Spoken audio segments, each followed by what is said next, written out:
예. 우리가 예수님의 12제자라고 하면은 그 중에 베드로를 먼저 떠올린다. 보통 그런 경향이 있습니다. 마태복음을 보게 되면은 마태복음 28장 가운데 16장에 해당하는 곳에 가이사랴 빌립보에서 베드로가 주는 그리스도시요 살아계신 하나님의 아들이다라고 하는 신앙을 고백하게 되는 그 사건 이후로 십자가 사건이 진행이 되는 모습을 보게 됩니다. 마태는 예수님의 12제자 중에서 베드로를 강조하고 있다고 볼 수 있습니다. 그리고 마가복음을 보더라도 마가복음 1장 16절과 17절을 제가 한번 읽어드리겠습니다. 갈릴리 해변으로 지나가시다가 시몬과 그 형제 안드레가 바다에 그물 던지는 것을 보시니 그들은 어부라. 예수께서 이르시되 나를 따라오라. 내가 너희로 사람을 낚는 어부가 되게 하리라 말씀하시면서 12명의 예수님의 제자 중에 베드로라고 하는 사람의 이름이 제일 먼저 언급이 되고, 그리고 베드로의 형제 안드레라고 하는 이름이 따라 등장하는 모습을 보게 됩니다. 누가복음을 보더라도 누가복음 4장을 보게 되면은 시몬의 장모, 즉 베드로의 장모가 열병에 걸려 있다가 예수님으로부터 열병에서 치유함을 받았다라고 하는 사실을 말하고 있고, 누가복음 5장을 보게 되면은 베드로가 밤이 맞도록 수고했지만은 물고기를 한 마리도 잡지 못했지만은 예수님의 말씀에 의지하여 그물을 내릴 때에 물고기가 그물이 찢어질 것 같이 많이 낚임으로 말미암아 그 후에 베드로가 예수님을 따르게 되었다라는 말씀을 통해서 마태와 마가와 누가는, 즉 공간복음은 다 공히 예수님의 12제자 중에서 베드로에게 집중 강조점을 비추고 있는 모습을 보게 됩니다. 그런데 오늘 우리가 읽은 사도 요한이 기록한 요한복음을 보게 되면 예수님의 12제자 중에서 제일 먼저 등장하는 사람이 베드로의 형제 안드레가 등장하는 모습을 볼 수가 있습니다. 이 안드레가 38절을 보게 되면은 예수님을 보고 랍비여라고 부르는데, 랍비는 우리말로 말하면 선생님입니다. 선생님이라고 불렀던 베드로의 형제 안드레가 41절을 보게 되면은 형제 시몬을 찾아 말하되 우리가 메시아를 만났다라고 얼마 되지 않는 기간 동안에 랍비, 즉 예수님을 선생님이라고 부르던 데서 예수님을 메시아, 그리스도라고 부르는 부분으로 바뀌어 있는 모습을 볼 수 있습니다. 저는 오늘 이 안드레가 예수님을 랍비라고 부르던 사람, 즉 선생님이라고 부르던 사람이 얼마 시간을 보내지 않아 예수님을 메시아, 그리스도로 부르게 된 부분에 대해서 함께 여러분과 함께 말씀을 나누고자 합니다. 지난주에 보게 되면요, 지난주에 요한복음 1장 29절에서 34절까지 우리가 말씀을 보았습니다. 29절을 보게 되면은 세례 요한이 예수님을 보고 무엇이라고 말하느냐고 하면, 보라, 세상 죄를 지고 가는 하나님의 어린 양이다라고 말씀하므로 예수님께서 인간의 죄를 해결해 주시는 구속자가 되시는 분이라고 29절은 말하고 있습니다. 그리고 30절을 한번 읽어볼까요? 함께 읽겠습니다. 내가 전에 말하기를 내 뒤에 오는 사람이 있는데 나보다 앞선 것은 그가 나보다 먼저 계십니다 한 것이 이 사람을 가리킵니다. 이 사람이 누굽니까? 예수님이죠.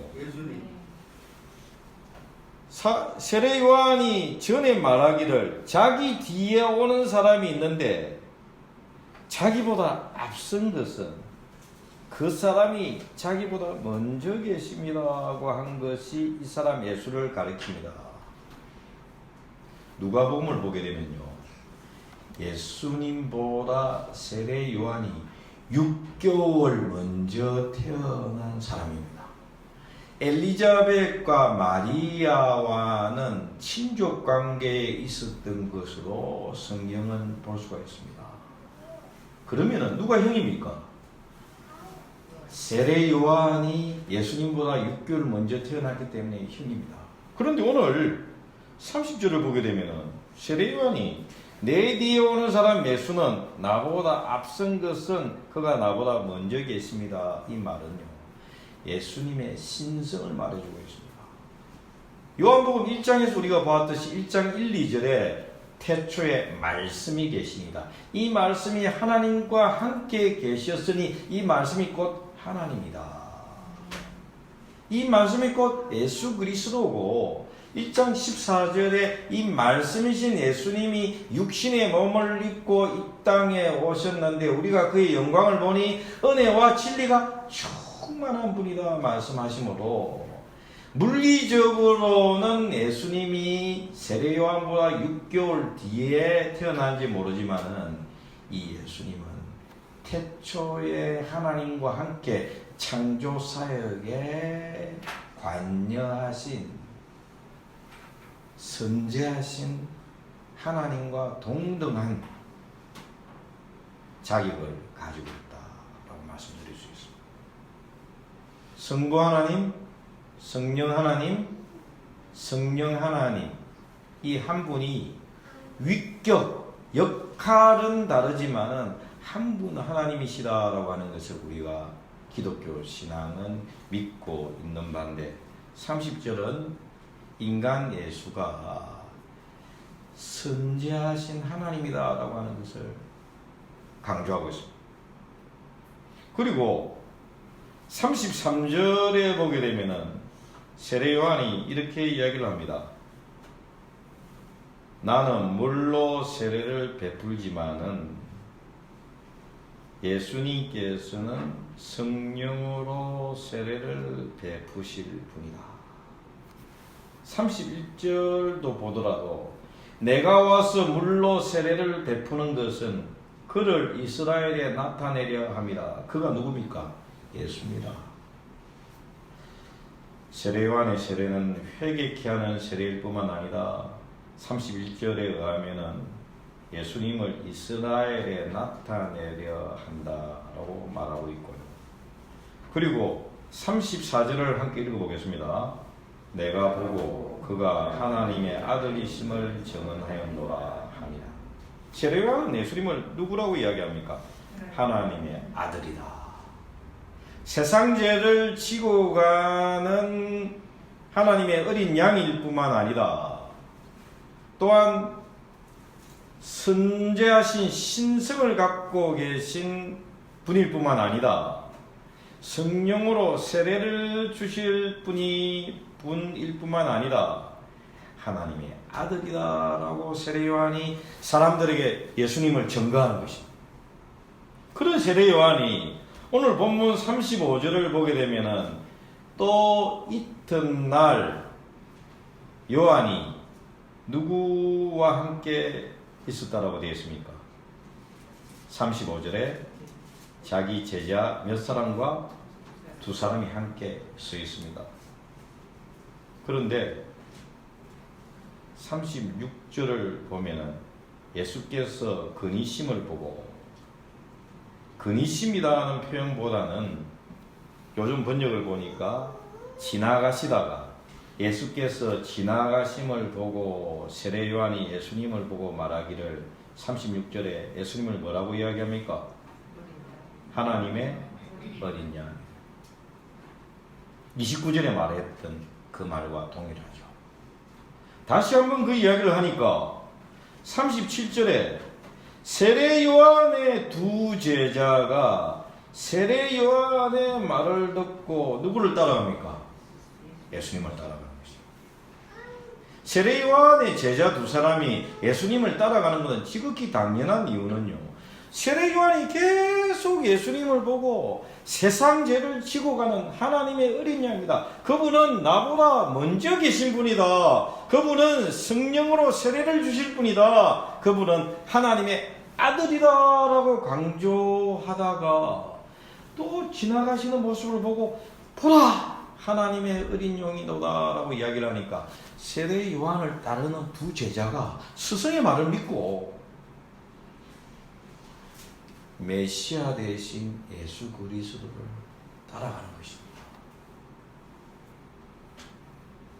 그런데 오늘 38절을 보게 되면 두 사람이 자기를 따르는 것을 보고 예수님께서 돌이켜 그 사람들에게 묻습니다. 어떻게 묻습니까? 무엇을 구하느냐?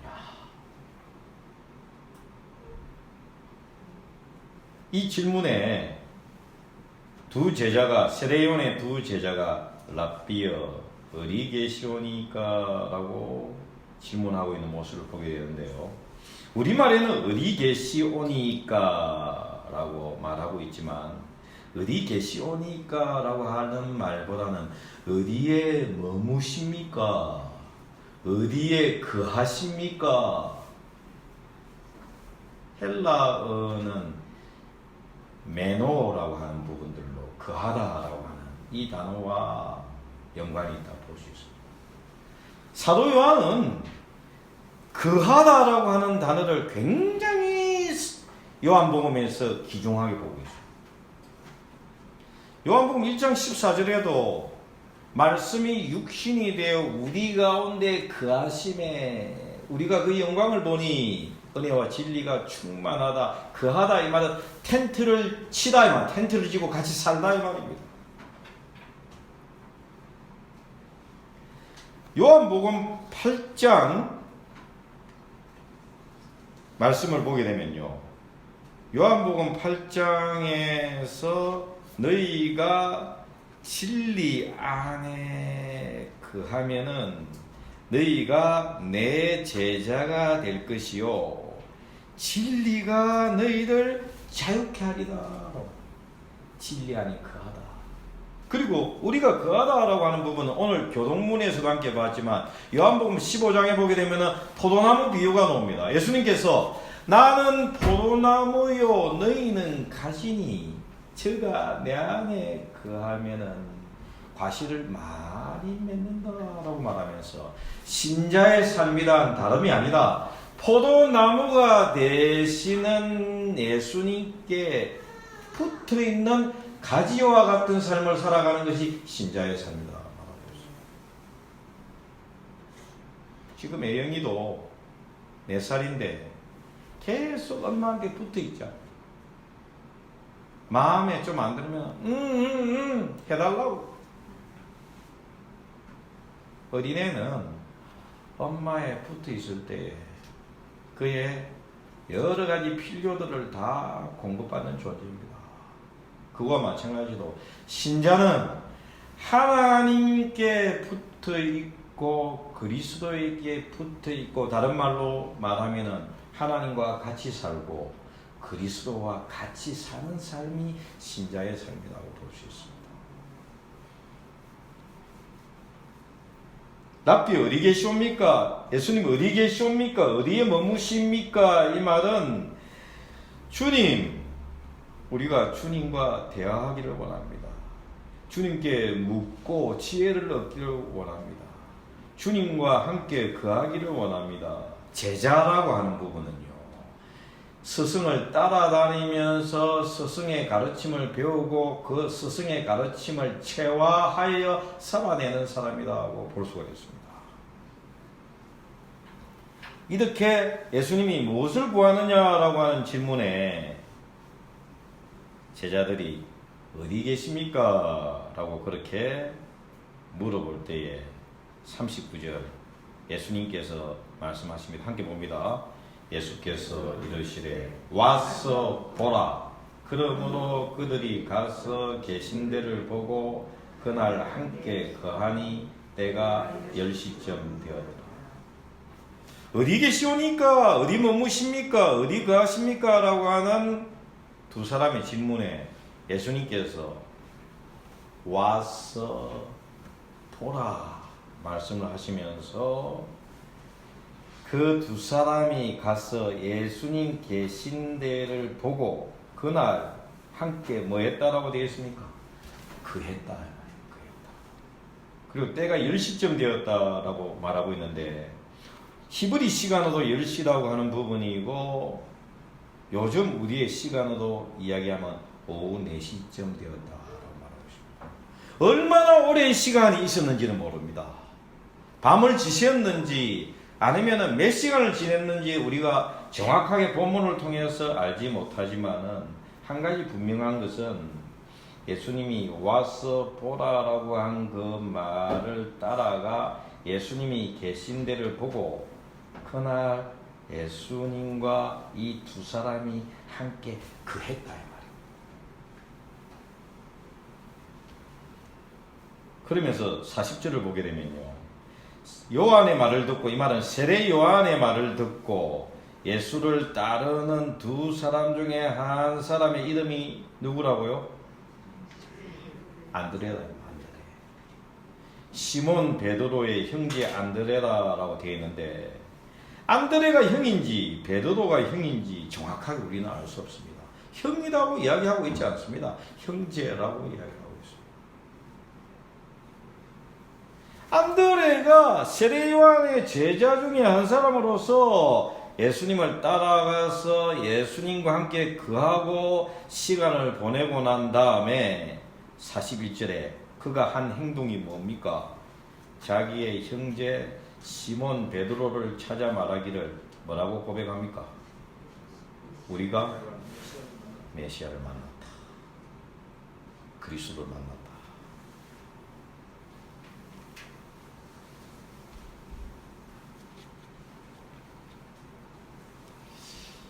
예수님께서 세례요한의 두 제자가 자기를 따르는 가운데 무엇을 구하느냐라고 질문을 했습니다. 예수님은 그 사람들 안드레와 또 다른 한 사람이 무엇을 구하는가를 다 아는 분입니다. 그는 무엇을 구하는가라고 질문했다라고 하는 것은 오늘날 예수님을 믿는 사람, 예수님을 따르는 사람인 우리에게 질문하고 있습니다. 또 예수님을 믿으려고 하는 사람에게 질문하고 있습니다. 나를 믿으려고 하는데, 나를 믿는데 너희는 나에게서 무엇을 원하느냐? 어떤 사람이 부자가 되기를 원합니다. 어떤 사람이 건강하기를 원합니다. 그렇게 말할 수가 있습니다. 그러나 예수님을 따르는 자는 본질적으로 무엇을 구하는 자가 되어야 되느냐? 요한복음에는요, 헬라어 에고 에이미라고 하는 표현이 맞는데, 에고 하면 나는, 에이미 하면은 다라는 뜻입니다. 예수님께서 나는 빛이라라고 말했습니다. 나는 선한 목자라라고 말했습니다. 나는 양의 문이다라고 말씀하셨습니다. 요한복음 14장 6절에는요, 나는 길이요 진리요 생명이다라고 말씀하셨습니다. 5장 24절로 기억되는데 거기에는 나는 부활이다라고 말씀하셨습니다. 예수님을 따르는 사람은 예수님께 무엇을 구하느냐? 제가 깨끗하게 씻김을 받는 하나님의 어린 양으로 죄를 제거해 주시는 구속주로서 주님을 찾는 겁니다. 그리고 길이 되시고 진리가 되시고 생명이 되시는 주님을 찾는 것입니다. 영생이 되시는 주님을 찾는 것입니다. 부활이 되시는 주님을 찾는 것입니다.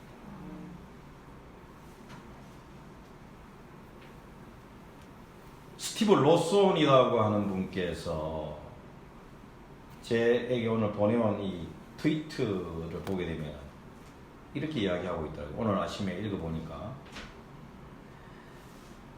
코로나는 우리를 육신의 죽음을 가져온다.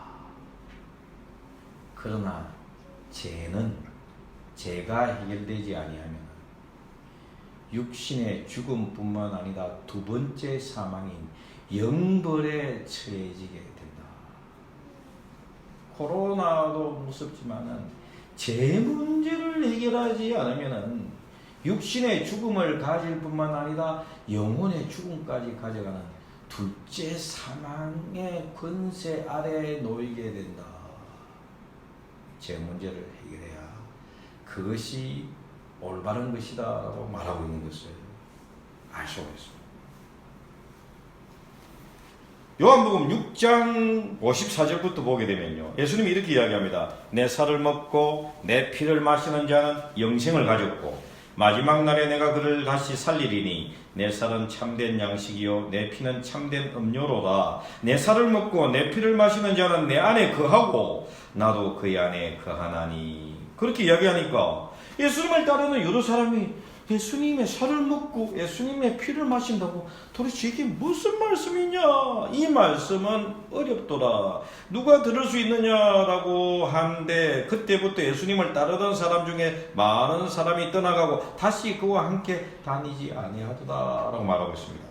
이때 요한복음 6장 67절에서 예수께서 12 제자에게 이르시되 너희도 가려느냐라는 질문을 하자 68절에 시몬 베드로가 대답하되 주의 영생의 말씀이 주께 있사오니 우리가 누구에게로 가오리까 말하고 있습니다. 이처럼 예수님을 따라가는 사람은요, 떡을 보고 따라가는 것이 아니고 명예를 보고 따라가는 것이 아니고 예수님을 따라가봤자 예수님은요 머리 누울 곳도 없다라고 말씀하셨습니다.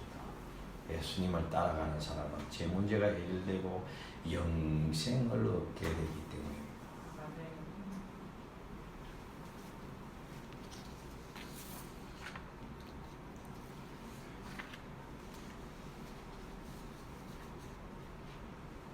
이 안드레가 예수님을 랍비라고 부르다가 예수님을 메시아라고 부르는 배경에는 그가 예수님과 함께 거하면서 보낸 시간 가운데 이분이 메시아다. 이분이 세례 요한 선생님이 말씀하는 세상의 모든 죄를 지고 가는 하나님의 어린 양이요 하나님의 아들이요 성령으로 세례를 주시는 분이다라고 하는 부분들을 깨닫게 되었다라고 하는 것을 추측해 볼 수가 있는데요. 요한복음 4장을 보게 되면은 사마리아 수가성 여인이 물을 떠러 우물가에 나오는데 낯선 남정네 유대 사람이 예수님이 우물가에 앉아 있습니다. 그 당시에는 여자와 남자가 상종하지 않을 뿐만 아니라 유대인과 사마리아 사람들과는요 마주치기를 싫어하는 그런 상황이 있는데 유대인 남자가 자기에게 물을 달라라고 해서 한 유대인 남자로 알고 물 떠달라고 하는 가운데 대화가 시작이 되다가 이 여인의 과거사를 정확하게 다 알고 있는 예수님을 만나고 깜짝 놀라면서 사마리아 사람인 우리는 이 그리심산에서 예배하는 것이다 라고 알고 있는데 유대인들은 예루살렘에서 예배해야 된다고 말하는데 어디서 예배해야 됩니까? 라고 하는 예배의 문제, 영적인 문제를 질문하자 예수님께서는 여기서도 말고 저기서도 말고 장소의 문제가 아니다. 하나님은 예배하는 자를 찾는데 신령과 진정으로 예배하는 자를 찾는다. 이 신령이 성령을 말합니다. 진정이 진리를 말합니다. 그래서 제가 항상 예배를 시작할 때 성령과 진리의 말씀으로 예배하게 하옵소서 라고 기원하는 부분들을 표하는 부분이 여기 있습니다. 유대인의 한 남자로 알고 있었던 사람이 메시아라는 것을 깨닫고 이 여인이 우물에 물을 떠러온 물동이를 버려두고 달려가서 수가성에 있는 사람들에게 내가 메시아를 만났다. 나의 모든 일을 알고 있는 이 메시아를 만났다라고 소리를 칩니다. 그러자 마을 사람들이 이 여인의 말을 듣고 믿다가 예수님께 나와 예수님의 말씀을 듣고 믿은 자가 많았다고 말하고 있습니다. 이처럼 누가 예수님을 알 수 있습니까? 예수님과 대화하고 예수님께서 말씀하시는 부분 가운데 깨닫게 되는 부분이 있고 주님께서 행하시는 부분들을 보고 경험하는 자가 예수님을 알 수 있습니다. 그러기 위해서는 예수님과 함께 거해야 됩니다.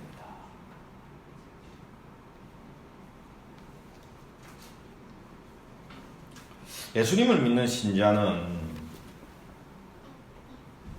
어떤 사람인가? 저는 이번 주에 이 찬양을 여러 번 했는데요. 예수님을 믿는 또 예수님을 믿는 우리 신자의 고백이라고 볼 수 있습니다. 1절 제가 잠깐 찬송하겠습니다.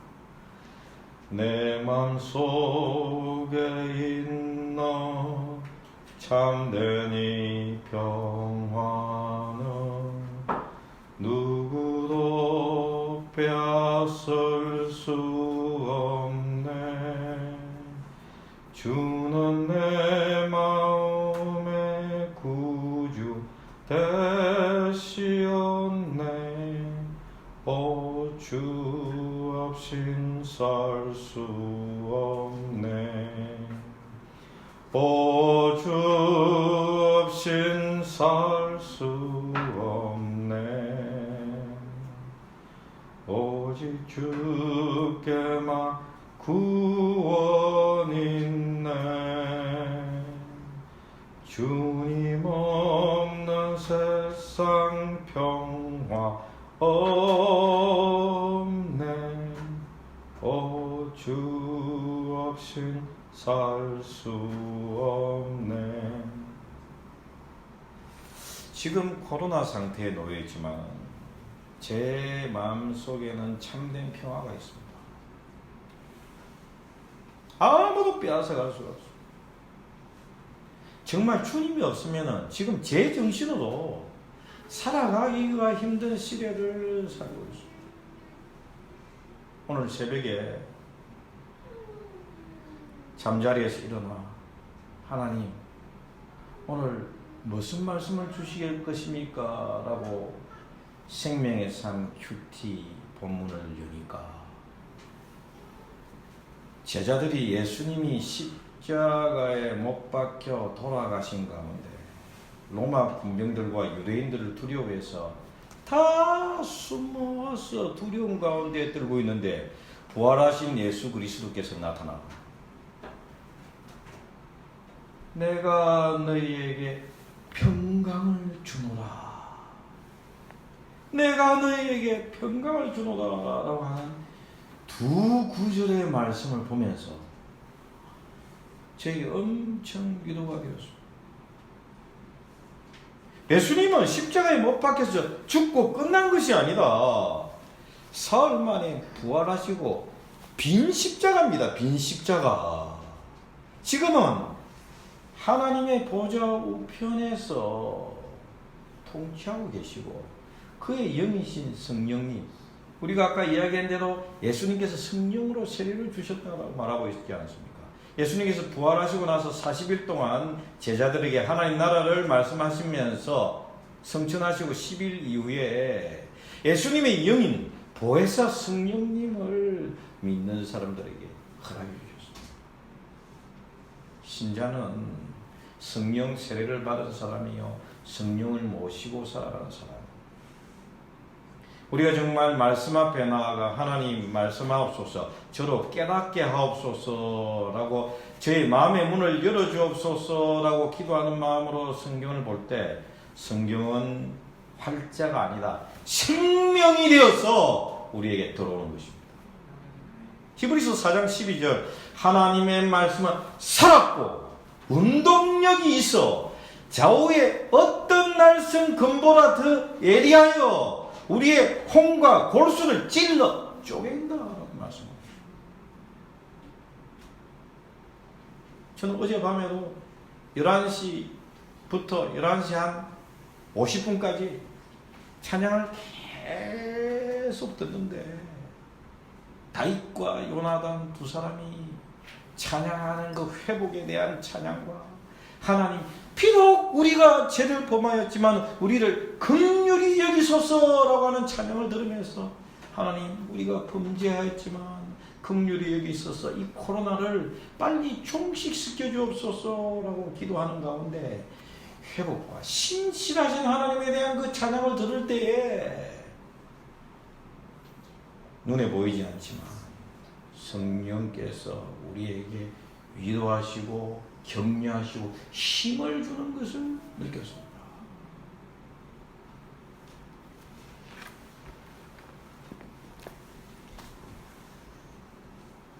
안드레는 구도자적인 영성을 가진 사람이 이었고 분별력과 결단력, 실천력을 가지고 있던 사람이었습니다. 베드로가 두드러지지만은요, 베드로를 전도한 사람이 안드레입니다. 그리고 안드레는 보십시오. 세례 요한이 회개하라 하나님 나라가 가까웠다라고 하는 이야기를 듣고 기도 흘려버린 것이 아니라 세례 요한을 따라갔던 사람입니다. 그처럼 영적인 지각력이 있던 사람입니다. 그러면서 스승 세례 요한이 내가 아니다 저분이다, 나는 저분을 가리키기 위해서, 나는 저분을 소개하기 위해서 이 땅에 온 광야에 외치는 자의 소리일 뿐이요, 저분의 길을 열어주기 위해서 평탄케 하는 작업을 하는 준비자일 뿐이다 라고 메시아이신 예수님을 향하고 합니다. 주저주지하지 않고 결단하고 예수님을 따릅니다. 그러면서 빨리 판단을 하고요, 제일 먼저 베드로는 예수님을 주는 그리스도요 살아계신 하나님의 아들이다라고 하는 부분은 3년이 다 돼서 고백한 부분들이지만 며칠이냐 몇 시간 만에 안드레는 예수님을 랍비에서 무엇으로 메시아로 고백한 사람. 그리고 요한복음 6장을 보게 되면요, 많은 사람이 배를 굶주려 할 때에 빌립은 이 많은 사람을 먹이기 위해서는 200데나리온이라고 하는 큰 돈이 필요하다고 이야기를 할 때 안드레는 돌아다니면서 작은 어린이의 오병이어를 가지고 주님 우리가 가지고 있는 것이 이것밖에 없사온데 이것으로 무엇을 하리까 하지만은 주님을 신뢰하고 주님 앞에 내어놓을 때 그 안드레가 아이들 통해서 주님 앞에 내온 그 오병이어가 5,000명이 먹고도 12광주리가 남는 놀라운 역할을 하는데 안드레가 쓰임을 받는 모습을 보게 됩니다. 이스라엘이 다 골리앗 앞에 떨고 있을 때 다윗은 골리앗 앞에 나아가서 다윗은 골리앗보다 더 크신 하나님, 골리앗보다 더 강한 하나님을 의지하고 나아감으로 골리앗을 물리치는 것을 보입니다. 신앙이란 추상적인 관념만 가지고 하나님이 천지를 창조하시고 내가 이분을 믿는다라고 끝나는 것이 아닙니다. 그 하나님이 지금도 내 삶 가운데 내가 살아가고 있는 삶의 현장에서 일하시는 하나님이심을 믿고 오병이어밖에 되지 않는 작은 나의 부분일지라도 주님, 저는 부족하지만 주님께 드리오니 사용하옵소서라고 주님 앞에 내어놓을 때 놀라운 일이 일어나는 모습을 보게 됩니다. 마지막으로 한 가지만 말씀을 드리겠습니다. 마가복음 3장 13절에서 15절을 보게 되면요, 또 산에 오르사 자기가 원하는 자들을 부르시니 나온지라. 이에 12를 세우셨으니 이는 자기와 함께 있게 하시고 또 보내사 전도도 하며 귀신을 내쫓는 권능도 가지게 하려 합니다. 예수님께서 12명을 제자로 자기가 뽑으시고 제일 먼저 뭐하게 하셨다고요? 자기와 함께 있게 하셨다. 그리고 보내어 전도하게 하시고 귀신을 내쫓는 권능을 가지게 하셨다라고 하는 부분은요, 주님의 제자로서 해야 할 첫 번째가 뭐냐? 주님과 함께 거하는 것입니다. 하나님과 함께 거하는 것이 뭡니까? 주님의 말씀 안에 거하는 것입니다. 주의 말씀을 가까이 하고, 주님 저에게 무슨 말씀을 하십니까? 라고 물어볼 때 성령이 눈을 열어서 흰 것은 종이고 검은 것은 글자라고 하는 것이 아니다, 살아있는 생명력 있는 말씀을 가지고 우리에게 내가 너와 함께한다 라고 약속해 주시는 것입니다. 주님과 함께 거한다라고 하는 것은요, 하나님 말씀을 붙들고 묵상하며 그 길을 걸어가는 것입니다. 그리고 주님과 함께 거한다라고 하는 것은요, 엄마와 딸이 계속 대화하고 주고받는 것과 같이 우리가 어떤 일을 하면서도 기도 가운데 하나님 이거 어떻게 합니까? 이거 어떻게 해요? 라고 부르짖고 상의하고 성경 말씀을 생각나게 하는 부분들, 들은 부분들로 이렇게 서로 화합하는 그 삶을 살아가는 것이 하나님과 함께 거하는 삶, 예수 그리스도와 함께 거하는 삶이다라는 것을 말씀하고 있습니다. 먼저 매일 첫 시간을 말씀과 함께 기도로서 하루를 시작하게 될 때 우리 안에 내주하시는 성령께서 우리가 나아가야 할 길을 보여주시고 우리의 갈 길을 밝히 보여주시고 위로가 필요할 때 내 눈물을 닦아주시고 사람의 도움이 필요할 때 사람을 붙여주심으로 말미암아 주의 은혜로 내가 살아간다라고 고백하는 것이 신자의 삶이라고 볼 수 있습니다. 주님과 친밀하게 그함으로 말미암아 구주 되시는 주님을 늘 경험하고 살아가는 한 분 한 분 되시기를 주님의 이름으로 축원드립니다.